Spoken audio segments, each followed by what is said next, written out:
Some of the most beloved characters in animated films certainly emerged in the Despicable Me franchise. And of course, we're talking about the Minions, Gru, and company. But did you know that several characters were created for the first film and then deleted? Some of them were two characters who would appear early in the film, where Gru would have plans to send a missile to a city and demand a ransom for it. They would be a man and a woman who would play the role of some kind of secret agents, in the style of 007 and Kim Possible, who would be sent to fight Gru but would be captured. They would be Gru's arch rivals throughout the film. And in the initial sketches, we see an old version of the villain tying them over a tank full of piranhas in true supervillain style. The two characters would actively participate in the film, and they would be the ones to come up with the idea of infiltrating the girls into Gru's lair. But the script ended up being modified, and they ended up being completely deleted from the film. The male character even had several options for versions and suits, so we'll never know their names since they didn't even get one. These are just a few characters and versions that were created but never used in the Despicable Me and Minions movies that we'll show you now. Gru! There's probably no character that had as many different versions in the world of animation as Gru. That's because several ideas emerged to create the image of a cruel villain, but with room not to be so evil, throughout the development process of the film. When the film was still called Evil Me, we can see that Gru would be an authentic old comic book supervillain, wearing long clothes where you could hide various items without being noticed, or even wearing a cape. In other versions, Gru would resemble emperors like Genghis Khan with very long mustaches almost reaching the ground. And finally, there were versions where Gru would wear a kind of protective armor, especially on his shoulders and neck. The production team concluded that all these versions wouldn't create a bond with the audience going to the cinema, so the final chosen version was that of a big-nosed, grumpy, and bald man, since everyone has one of those in their family.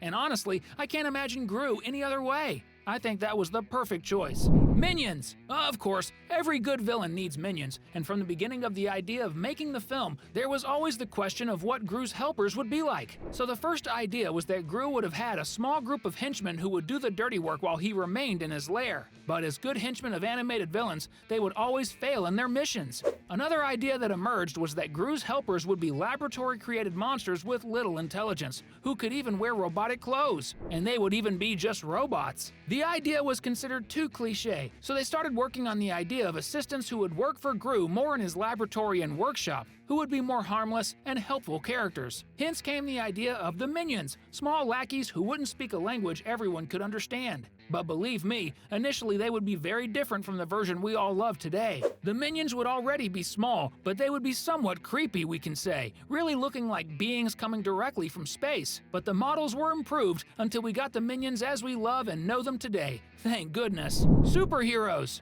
Since we talked about Gru's original henchmen, let's now talk about the characters they would face and always lose to. Practically no one knows, but originally, Gru would even face a team of superheroes, those with very flashy outfits. The idea was that Gru would really have heroic archenemies like any self-respecting supervillain. The heroes would be part of the famous anti-villain league where Lucy works, so we can say they were the predecessors of our favorite villain's current wife. The idea is that some of them would even have some superpowers or very powerful equipment. But in the end, they were cut from the final script, as it was decided that the antagonist Gru would face would be another supervillain who became well known, which is our beloved Vector. Yes, folks, even Vector had other versions quite different from the one we know in the first film of the Despicable Me franchise, and more recently in the short film Mooned, where after 14 years, we see the character returning just to fail once again.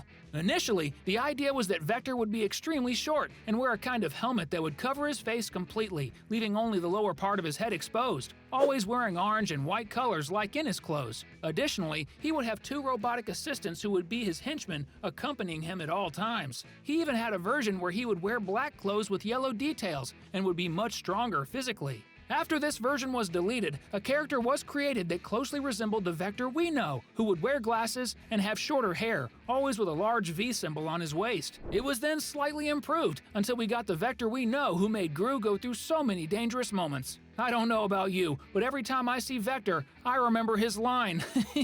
And if you're also into laughing or you like Vector and think he should appear in one of the upcoming Minions or Despicable Me movies, comment down below. #Vector. I would love to see Gru defeating him once again. How about you? Girls! Speaking of the main characters of the franchise, did you know that the girls, Margot, Edith, and Agnes, weren't originally supposed to be orphans? More than that, they were supposed to be practically identical, like triplets. At least, that was the original idea that the writers and animators had for the little girls who were supposed to melt Gru's stone heart. The idea was that actually the girls were from a group of little Girl Scouts and that they sold cookies door to door, just like they do in the first movie. That way they could get into Gru's house and become his friends, helping the heroes we talked about earlier in the video and sort of converting Gru to the good side. They would be very similar and have different hair colors. After that idea changed, the girls started to gain more distinct traits. Margot would be a bit more rebellious and sassy, and Edith would be a fairy enthusiast, even having a toy magic wand. And Agnes would be somewhat similar to the Agnes we know, but instead of unicorns, she would be a huge fan of bunnies.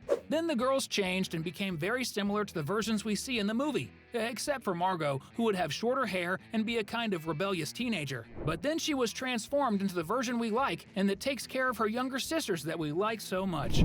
Female Minion. We mentioned in another video of ours that there are 899 minions, which is a very unusual number, isn't it? For this reason, there is a theory that minion number 900 would actually be a female minion.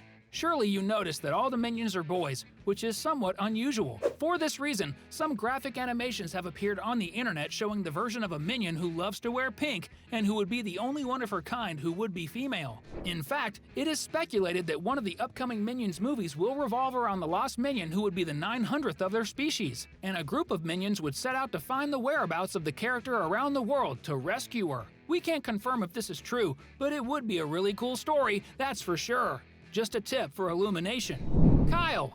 Kyle is the Gru family pet that is a mix of a dog and a piranha. The idea of the animation creators was that Kyle would always be a unique specimen and would be threatening. After all, he is the pet of a supervillain. So initially, Kyle would actually be a mix of a dragon with a dog and would have 6 legs, 2 horns, and a dragon-style tail. Another version of Kyle would be a kind of giant green monster with 3 eyes that drooled all the time. But despite being scary, he would be extremely lovable with the girls. And after this version, there was another one in which he would be very hairy, but green, and would have a kind of giant rat tail. This version of Kyle would be much more aggressive and similar to the version we see in the movie, who is then tamed by the girls. But not so much. Dr. Nefario. Another character who would be different from what we know would be Dr. Nefario, who at first would not really be a scientist, but rather a kind of mechanic that Gru would have among his employees, who would be responsible for fixing his machines, especially his supercar and his dark ship that he would use as a means of transportation from time to time. Then he was modified into a kind of crazed scientist wearing a tie. And finally, the final version we know was then created. Silas Ramsbottom. This one is a character we can say was changed a lot. As we mentioned, the idea was that the anti-villain league existed since the first movie, with the presence of the heroes, but the idea ended up not being used in the first movie, but it was used in the second one. So the character of Mr. Ramsbottom was created to be the leader of the league. But since he wasn't used, another design ended up being created for his place, and we know him in the second movie as Lucy's boss. And it turned out really good! Actually, I can't imagine any of the Despicable Me movies with different characters. Can you? These were the 10 characters that were deleted or modified in the Despicable Me franchise movies. And to be honest, I prefer the current version. What about you? Comment down below what you thought and subscribe to the channel. We're leaving 2 really cool videos that we know you'll enjoy watching. Just choose and click on whichever you prefer. Have fun, and see you next time!